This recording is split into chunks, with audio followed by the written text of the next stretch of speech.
3. Halo semuanya. Kami dari kelompok 4 akan memperkenalkan diri. Halo, perkenalkan nama saya Anggreni Lesni Marubu dengan NIM 240306036. Saya Jose Elino Purba dengan NIM 240306018. Saya James Segala dengan NIM 240306060. Saya Luciano Bandares Tarigan dengan NIM 240306054. Dan saya Imelda Bursilalahi dengan NIM 240306006. Saya Guardian Syamoncaan dengan NIM 240306072. Dadah.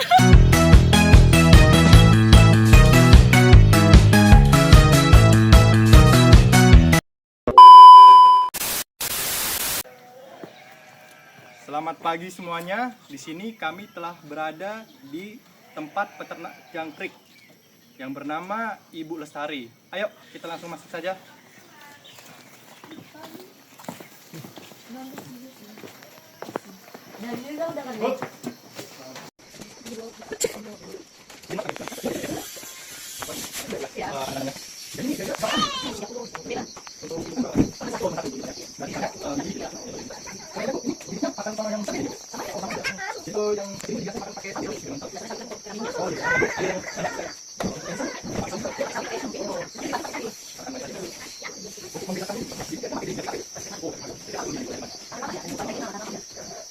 A few moments later.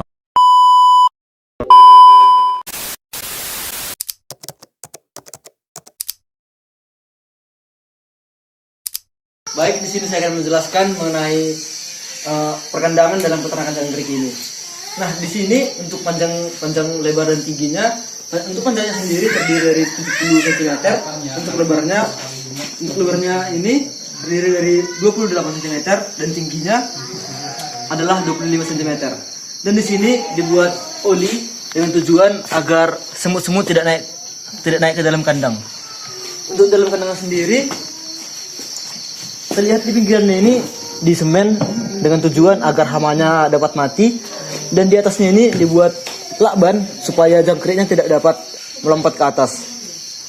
Dan di sini ada rak telur. Di sini rak telurnya dalam satu baris ini terdiri dari 20 pasang, yaitu 40 biji, dan dibuat sebanyak 3 tingkat. Jadi dapat dihitung di sini adalah rak telurnya sebanyak 60 biji, dengan tujuan tempat untuk jangkriknya berteduh. Dan di sini dilihat bahwa ada penutup dari jaring-jaring supaya jangkriknya tidak dapat naik ke atas. Nah, demikianlah mengenai perkandangan di peternakan jangkrik ini. Sekian dan terima kasih.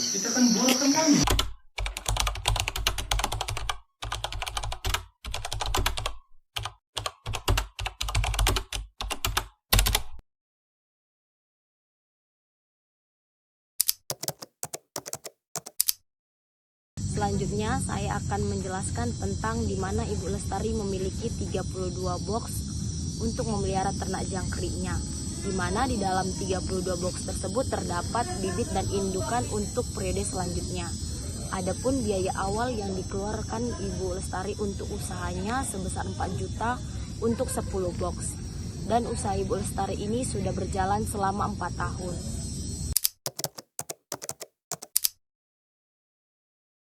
Setelah mengetahui tentang komposisi kandang untuk peternakan jangkrik, sekarang kita ingin mengetahui peralatan apa aja yang dibutuhkan dalam peternakan jangkrik. Yang pertama ada pompa air, yaitu untuk menyemprotkan ke peternak jangkriknya, yaitu untuk menjadi sarana minum bagi jangkriknya. Kemudian ada rak telur yang dalam satu box itu berisi 60 rak telur untuk tempat tinggal jangkriknya. Nah, baru disediakan media pasir untuk tempat jangkriknya bertelur. Lalu tadi kita juga udah tanya sama ibunya, bibit indukan dari periode sebelumnya itu mereka tidak beli, mereka budidaya sendiri agar menjadi induk yang bagus. Nah, kita tanya tadi, bibit yang bagus itu dilihat dari mana? Dilihat dari ukurannya. Bibit yang bagus itu ukurannya besar.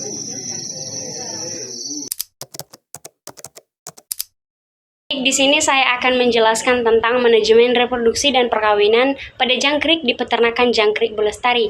Jadi, di peternakan jangkrik Bulestari, kami dapat penjelasan tentang cara mengatur reproduksi dan perkawinan pada jangkrik.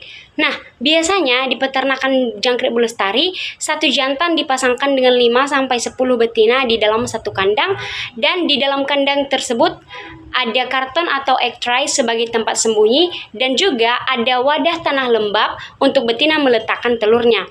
Nah, setelah kawin, betina akan menusukkan ovipositor ke tanah untuk bertelur. Nah, yang menjadi pembeda antara jangkrik betina dan juga jangkrik jantan adalah ovipositor yang hanya dimiliki oleh betina untuk bertelur, dan juga struktur timbal yang hanya dimiliki oleh jangkrik jantan untuk menghasilkan bunyi. Nah, dari satu ekor betina bisa dihasilkan ratusan telur yang nantinya menetas menjadi anak jangkrik kecil, lalu tumbuh menjadi jangkrik remaja sampai menjadi jangkrik dewasa. Nah, untuk permasalahan yang sering muncul di peternakan jangkrik Bulestari ini adalah banyak telur yang tidak menetas. Hal ini biasanya disebabkan karena tempat atau wadah yang terlalu kering atau kelembapannya tidak terjaga. Nah, untuk solusinya sendiri yaitu telur dipisahkan dari induknya lalu ditaruh ke wadah atau tempat yang khusus. Kemudian media telurnya juga dijaga dengan cara disemprot tipis air supaya tetap lembab dan sehingga peluang telur menetas lebih tinggi. Terima kasih.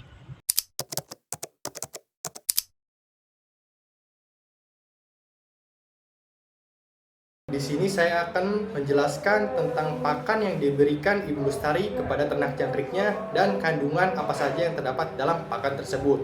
Yang saya ketahui ada 3 bahan pakan yang Ibu Lestari gunakan, yaitu ada sawi, pur ayam, dan ubi.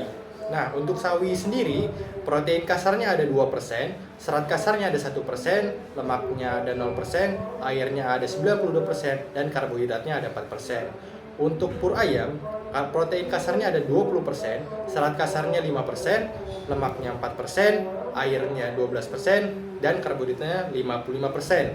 Nah, untuk daun ubi, protein kasarnya ada 7%, serat kasarnya 9%, lemaknya ada 1%, airnya ada 72%, dan karbohidratnya ada 18%. Nah, dari semua ini, sawi itu dia lebih bagus untuk jangkrik yang lebih muda atau masih anakan. Satu bonggol sawi bisa untuk satu kandang. Nah, untuk pur ayam, dia 10 kilo bisa untuk satu kandang. Dan untuk pur ayam, dia bisa digunakan untuk segala jenis usia pada jangkrik. Namun, ada namunnya, untuk pemakaian pur ayam, kalau berlebihan, itu bisa menyebabkan bau yang tidak sedap pada kandang itu sendiri. Nah, untuk pemakaian daun ubi, ini bisa digunakan atau lebih tepatnya Ibu Lestari menggunakannya untuk jangkrik indukan atau jangkrik yang lebih besar.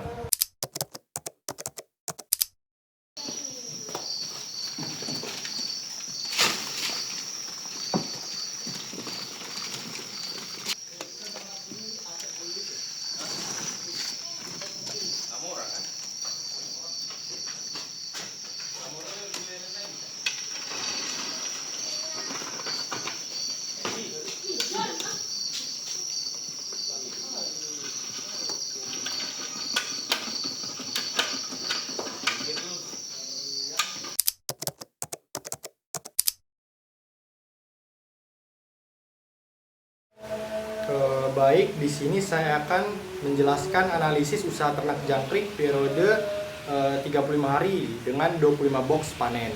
Nah, rangkai ringkasan periodenya itu ada satu periode itu 35 hari. Nah, untuk total kandang ada 32 box, kandang panen per periode itu 25 box, dan produksi rata-rata itu 6 kilo per box. Nah, kita masuk ke produksi dan pendapatan. Nah, total pendapatan per kilo itu bisa 6 kilo kali 25 box ya, karena yang dipanen itu hanya 25 box. Nah, sama dengan 150 kilo. Pendapatan dari jangkrik itu 150 kali 40.000, dikarenakan jangkrik per kilo itu harganya 40.000. Nah, menjadilah 6 juta untuk total pendapatan. Nah, masuk ke biaya operasional per periode atau 35 hari. Nah, untuk bibit itu 2 kilo kali 110.000 ya, menjadi 220.000. Dikarenakan ibu itu membeli bibit dia dengan 2 kilo di harga per kilonya 110.000. Untuk pakan 10 kilo dikalikan 6.500 dan dikali 32 hari menjadi 2.080.000. Nah, dan papan telur terdapat 1.920 buah dikalikan 250 perak dan menjadi 480.000. Nah, untuk wadah telur itu dia ada 3 dikalikan 15.000 karena harga persatuannya 15.000 dan menjadi 45.000. Untuk total biaya operasional per periodenya itu ada di 2.825.000. Nah, untuk kita masuk nih sekarang ke laba bersih per periode atau per 35 hari. Nah, total pendapatannya per periode ada 6 juta, total biaya operasionalnya ada 2.825.000. Nah, dikurang tuh. Jadi laba bersih per periodenya itu ada 3.175.000. Nah, itu pendapatan bersih dari peternakan jangkrik Ibu Lestari.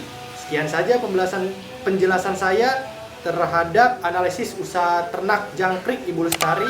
Sekian dan terima kasih.